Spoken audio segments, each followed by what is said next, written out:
நமக்கு இருந்ததாக அறிகின்றோம். நாட்டுப்புற கலைகளில் பண்பாட்டு கூறுகள் என்று பார்க்கின்ற பொழுது பண்பாடு என்ற சொல் பண்படுத்துதல், அதாவது மண் வளத்திற்கும் மன வளத்திற்குமே இந்த பண்பாடு என்று பயன்படுத்தப்பட்டிருக்கின்றது.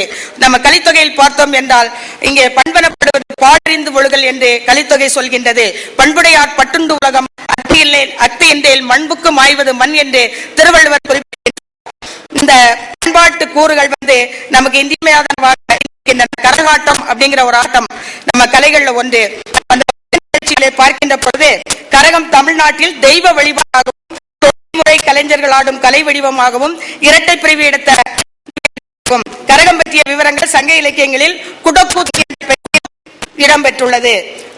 நூலே கரகம் முக்கோல் மணையே ஆயும் காலை அந்தணர்க்குரிய என்று கரகம் என்ற தொல்காப்பியர் காலத்திலேயே பயன்படுத்தப்பட்டுள்ளமை கரகக்கலையின் சிறப்பிற்கு சான்றாகும். கரகாட்டத்தில் நையாண்டி மேளம் என்று குறிப்பிடும் இசைக்குழுவே தற்போது பயன்படுத்தப்படுகிறது.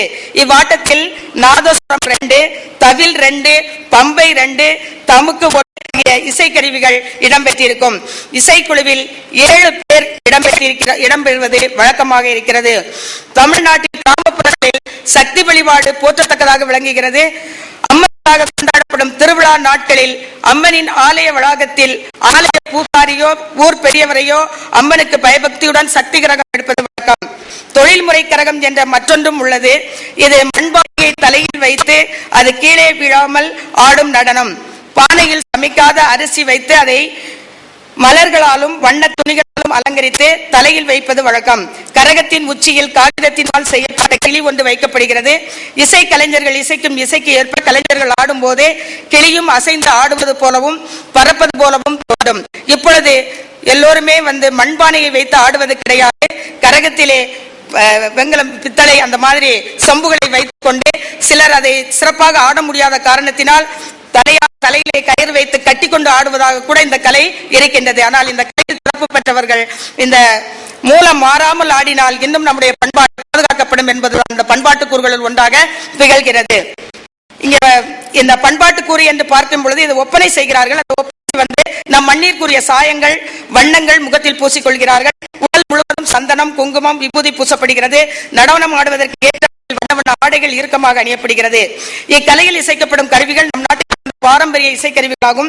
இவை இசைக்கு ஏற்ப கரகத்தை தலையில் சுமந்து ஆடும் பொழுது அக்கரகம் கீழே விழாமல் கவனத்துடன் ஆடுவது தற்பொழுது பெரும் இடங்களில் நடத்தப்படும் தியானம் யோகா போன்ற பயிற்சிக்கு அடிப்படையாக அமைவது இக்கரகாட்டம் என்றால் மிகை அல்ல. குதிரை ஆட்டம். இந்த பொய்க்கால் குதிரை ஆட்டம் தமிழ்நாட்டின் பல நடனங்கள்ல மிருக வேடம் புலி வேடம் புலியாட்டம் மயிலாட்டம் மானாட்டம் குதிரையாட்டம் போன்றவை குறிப்பிடத்தக்கவை. இந்த நடனம் ஆடுவது சிரமமானது. சுவைப்பட உரையாடி கொண்டே ஆடுவது அதைவிட கடினமானது. மரக்குதிரை கூடுகளை அணிந்து கொண்டும் காலுக்கடியில் மரக்கட்டைகளை கொண்டும் ஆடுவது இதற்கு விளக்கமாக புராண செய்தி ஒன்றை குறிப்பிடுகின்றார்கள். தேவர்களுக்கும் அசுரர்களுக்கும் ஒரு முறை கடும்போர் நடந்ததாம்.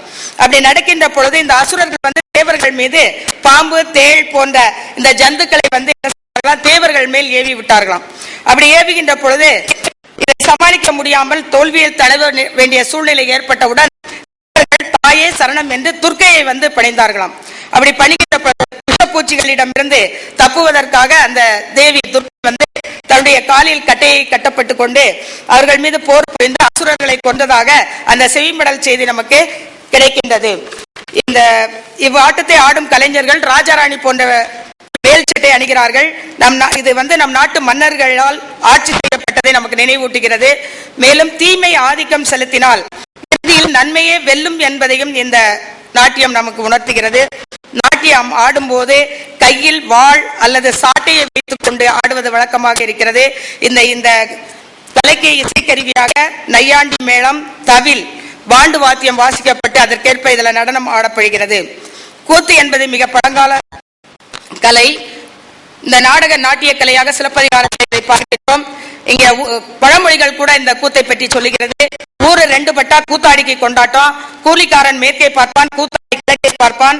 கூத்திலே கோமாளி வந்தது போல் கூத்து பார்த்தவன் போல் உறங்குகிறான் என்ற இந்த தொடர்கள் பழமொழிகள் எல்லாம் இந்த கூத்தினுடைய சிறப்பை எடுத்து எம்போதாக நமக்கு நாட்டுப்புற இலக்கியங்களிலே காட்சி அளிக்கின்றன.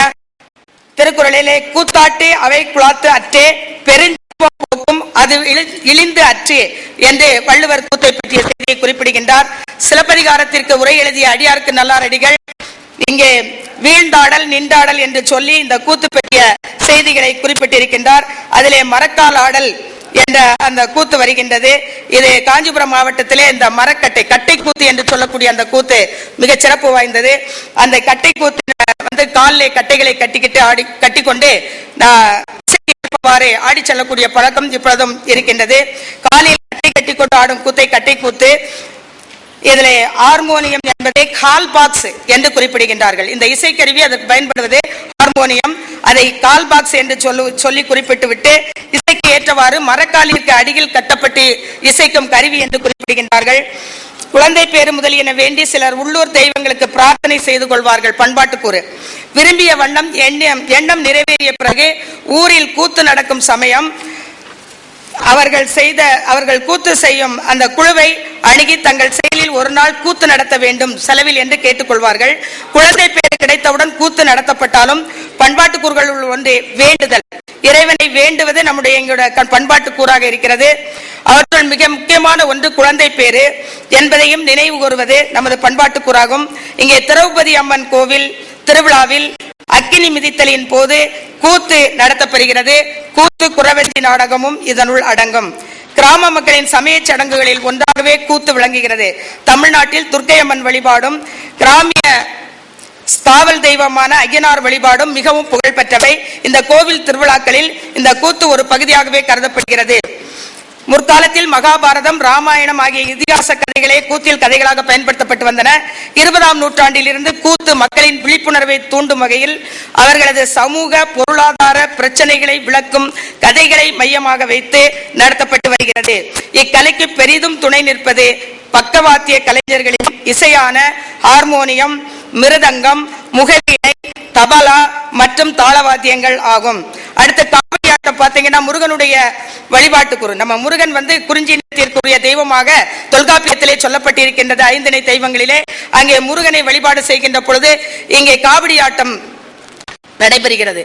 இந்த காவடி வந்து பால் காவடி, பன்னீர் காவடி, புஷ்ப காவடி எல்லா காவடியும் எடுத்துக்கொண்டு அங்கே அறுபடை வீடுகளுக்கு அதை காணிக்கையாக செலுத்துவது நம் நாட்டிலே வழக்கமாக இருக்கின்றது. இது நம்முடைய பண்பாட்டு ஒன்று. அப்படி காவடி ஆட்டம் ஆடுகின்ற பொழுது இங்கே காஞ்சிபுரம் மாவட்டத்தில் பார்த்தீர்கள், நான் வந்து திருநெல்வேலி மாவட்டத்தை சார்ந்தவள். திருநெல்வேலி மாவட்டத்திற்கும் இந்த காஞ்சிபுரத்திற்கும் உள்ள கலைகளிலே வேறுபாடுகளை பார்க்கின்ற பொழுது அங்கே காவடி ஆட்டம் ஆடுகின்ற பொழுது கைகளிலே சிலம்பை வைத்துக் கொண்டு இருவர் ஆடுவார்கள். அதற்கு ஏற்றவாறு அந்த நையாண்டி மேளத்தை அடித்துக்கொண்டு வீதி வீதியாக வருவார்கள். அங்கே வேல் குத்தப்பட்டிருக்கும், பழங்கள் முகத்திலே தரிக்கப்பட்டிருக்கும். இதெல்லாம் வந்து வேண்டுதலின் காரணமாக மக்கள் தங்களை வருத்தி கொண்டு தான் வேண்டியவற்றை இறைவன் நிறைவேற்றுவார் என்ற நம்பிக்கை. அதாவது மனிதனுக்கு வந்து யானைக்கு எப்படி அந்த தும்பிக்கை வந்து வலிமையோ அது போல அந்த தும்பிக்கை அது போல நமக்கு மனிதனுக்கு நம்பிக்கை. இந்த நம்பிக்கையை கூட்டுவதாக இந்த ஆட்டமானது நடைபெறுகின்றது. அதிலே இந்த இசைக்கருவிகள் எல்லாம் வைத்து அம்மா வந்து நேரம் முடிந்து விட்டது என்று சொன்ன காரணத்தினால இந்த பங்குனி உத்தரத்திற்கு மிகச் சிறப்பாக முருகனுடைய திருவிழாக்களிலே இந்த காவடி ஆட்டங்கள் நடைபெறுகிறது. அடுத்ததாக பார்த்தீங்கன்னா ஒயிலாட்டம், கரகாட்டம், இங்கே கை சிலம்பாட்டம் அப்படின்னு சொல்றதுக்கு இந்த கருவிகள் பயன்படுத்தப்படுகிறார்கள். இதுதான் காஞ்சிபுரம் மாவட்டத்தில் மிகச்சிறந்த ஆட்டமாக கருதப்படுகிறது. அந்த கை சிலம்பாட்டத்தில் பார்த்தீங்கன்னா 4 ஜதை சிலம்பு, அதாவது மாதவியின் மணிச்சிலம்பு மார்பிலே ஒதுக்கிதமா, கண்ணகியின் கை சிலம்பு கைகளிலே, ஒரு கண்ணகியின் கால் சிலம்பு கைகளிலே ஒலிக்கிதமா என்று அந்த சிலம்பை பற்றி சொல்லுகின்றார்கள். கைகள் 2 சிலம்பை வைத்துக் கொண்டு அந்த தாளத்திற்கு ஏற்றவாறு ஆடுகிறார்கள். உடுக்கை, பம்பை, உரிமை போன்ற கருவிகள் இவ்வாட்டத்துக்கு துணை புரிகின்றன. இந்த மாவிளக்கு எடுத்தல், பால்குடம் எடுத்தல், பழம் குத்துதல், பூந்தேர் எடுத்தல், அப்புறம் தாழ்வேல் குத்துதல், பிள்ளை வரம் வேண்டி தொட்டில் கட்டுதல், காது மூக்கு